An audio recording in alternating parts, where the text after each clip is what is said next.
ਅੱਜ ਪਾਕਿਸਤਾਨ ਦਾ ਜਿਹੜਾ 에ਅਰਫੀਲਡ ਮਾਰਸ਼ਲ ਆ ਆਸਿਮ ਮੁਨੀਰ, ਉਹ ਈਰਾਨ ਦੇ ਵਿੱਚ ਗੱਲਬਾਤ ਦੇ ਲਈ ਪਹੁੰਚਿਆ ਹੈਗਾ ਆ। ਉਹਨੂੰ ਸਵਾਗਤ ਕਰਨ ਦੇ ਲਈ ਉੱਥੇ ਈਰਾਨ ਦੇ ਵਿੱਚ ਅਬਾਸ ਅਰਗਾਚੀ ਜਿਹੜੇ ਉਹਨਾਂ ਦੇ ਫੋਰਨ ਮਿਨਿਸਟਰ ਆ, ਉਹ ਉੱਥੇ ਪਹੁੰਚੇ, ਜਿਹੜੇ ਉਹ ਹੋਏ ਸੀਗੇ।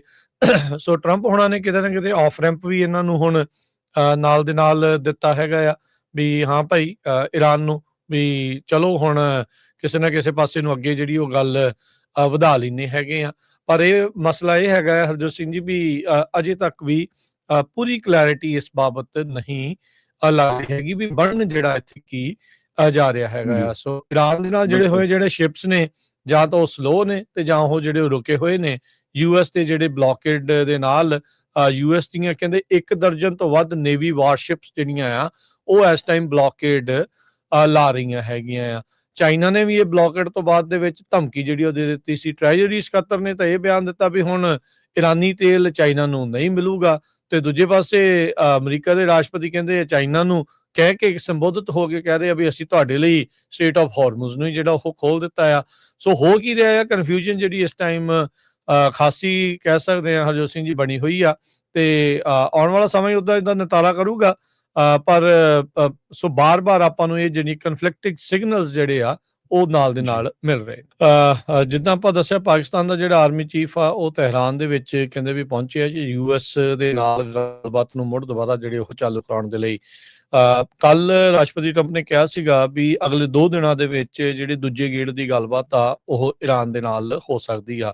ਸੋ ਫੀਲਡ ਮਾਰਸ਼ਲ ਆਸਿਮ ਮੁਨੀਰ ਉੱਥੇ ਜਿਹੜੇ ਉਹ ਪਹੁੰਚੇ, ਕਹਿੰਦੇ ਵੀ ਨਾਲ ਉਹਨਾਂ ਦੀ ਡੈਲੀਗੇਸ਼ਨ ਵੀ ਆਈ ਹੈਗੀ ਆ, ਤੇ ਇਹ ਗੱਲਬਾਤ ਨੂੰ ਅੱਗੇ ਹੋਰ ਤੋਰਨ ਦੇ ਲਈ ਜਿਹੜੇ ਉਹ ਚੱਲਣਗੇ।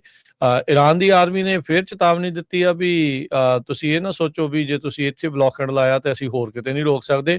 ਉਹ ਕਹਿੰਦੇ ਵੀ ਜਿਹੜਾ ਲਾਲ ਸਾਗਰ ਆ, ਰੈੱਡ ਸੀ ਆ ਤੇ Gulf and C of Oman ਆ, ਅਤੇ ਜਿੱਧਰੋਂ ਦੀ ਯੂਐਸ ਤੇ ਨੇਵੀ ਬਲੌਕੇਡ ਲਾਇਆ ਹੋਇਆ ਇਰਾਨੀਅਨ ਪੋਰਟਸ ਦਾ, ਜੇ ਉਹ ਕੰਟੀਨਿਊ ਰਿਹਾ ਤੇ ਕਹਿੰਦੇ ਅਸੀਂ ਉਧਰਲੇ ਪਾਸੇ ਵੀ ਜਿਹੜਾ ਉਹ ਰੋਕ ਦੇਵਾਂਗੇ, ਉਧਰੋਂ ਵੀ ਆਵਾਜਾਈ ਨੂੰ ਜਿਹੜਾ ਉਹ ਠੱਪ ਕਰ ਦੇਵਾਂਗੇ ਲਾਲ ਸਾਗਰ ਦੇ ਵਿੱਚ। ਉੱਥੇ ਮੈਨੂੰ ਲੱਗਦਾ ਜਿਹੜੇ ਹੂਥੀ ਆ ਉਹਨਾਂ ਦਾ ਉੱਥੇ ਥੋੜਾ ਜਿਹਾ ਦਬਦਬਾ ਜਿਹੜਾ ਉਹ ਜ਼ਰੂਰ ਹੈਗਾ ਆ, ਪਰ ਉਹ ਕਰ ਸਕਣਗੇ ਜਾਂ ਨਹੀਂ ਇਹ ਆਉਣ ਵਾਲਾ ਸਮਾਂ ਜਿਹੜਾ ਉਹ ਦੱਸੇਗਾ। ਪਰ ਈਰਾਨ ਦੇ ਦੁਆਰਾ ਇਹ ਜਿਹੜੀ ਹੁਣ ਧਮਕੀ ਦੇ ਦਿੱਤੀ ਆ ਵੀ ਜੇ ਬਲੌਕੇਡ ਕੰਟੀਨਿਊ ਜਿਹੜਾ ਹੋ ਰਹਿੰਦਾ ਆ। ਇਜ਼ਰਾਈਲ ਨੇ ਜਿਹੜਾ ਹੁਣ ਇਸ ਦੇ ਵਿੱਚ ਇਹ ਲੈਬਨਾਨ ਦੇ ਉੱਤੇ ਲਗਾਤਾਰ ਜਿਹੜੀ ਬੌਂਬਿੰਗ ਆ ਉਹ ਜਾਰੀ ਜਿਹੜੀ ਰੱਖੀ ਆ। ਵਾਸ਼ਿੰਗਟਨ ਡੀਸੀ ਦੇ ਵਿੱਚ ਲੈਬਨਾਨ ਤੇ ਇਜ਼ਰਾਈਲ ਨੇ ਗੱਲਬਾਤ ਕਰਨ ਦੇ ਲਈ ਹਾਮੀ ਜਿਹੜੀ ਉਹ ਭਰ ਦਿੱਤੀ ਆ। ਇਹ ਹੁਣ ਦੇਖਣ ਵਾਲੀ ਜਿਹੜੀ ਉਹ ਗੱਲ ਰਹੇਗੀ। ਇਜ਼ਰਾਈਲ ਦੇ ਆਰਮੀ ਜਨਰਲ ਨੇ ਪਲਾਨ ਅਨਾਉਂਸ ਕੀਤੇ ਆ ਵੀ ਕਹਿੰਦੇ ਵੀ ਸਾਡੇ ਲੈਬਨਾਨ ਤੇ ਈਰਾਨ ਦੇ ਉੱਤੇ ਜਿਹੜੇ ਅਟੈਕ ਆ ਉਹ ਕੰਟੀਨਿਊ ਰਹਿਣਗੇ।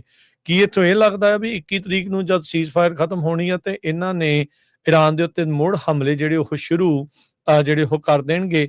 ਇੱਕ ਪਾਸੇ ਜਿਹੜੀ ਸੀਜ਼ ਫਾਇਰ ਦੀ ਗੱਲਬਾਤ ਆ ਉਹ ਚੱਲ ਰਹੀ ਆ ਤੇ ਦੂਜੇ ਗੇੜ ਦੀ ਗੱਲਬਾਤ ਦੇ ਬਾਰੇ ਜਿਹੜੀ ਚਰਚਾ ਆ ਉਹ ਚੱਲ ਰਹੀ ਹੈਗੀ ਆ। ਸੋ ਇਹ ਹੁਣ ਦੇਖਦੇ ਆ ਵੀ ਇੱਧਰ ਕੀ ਬਣਦਾ ਆ।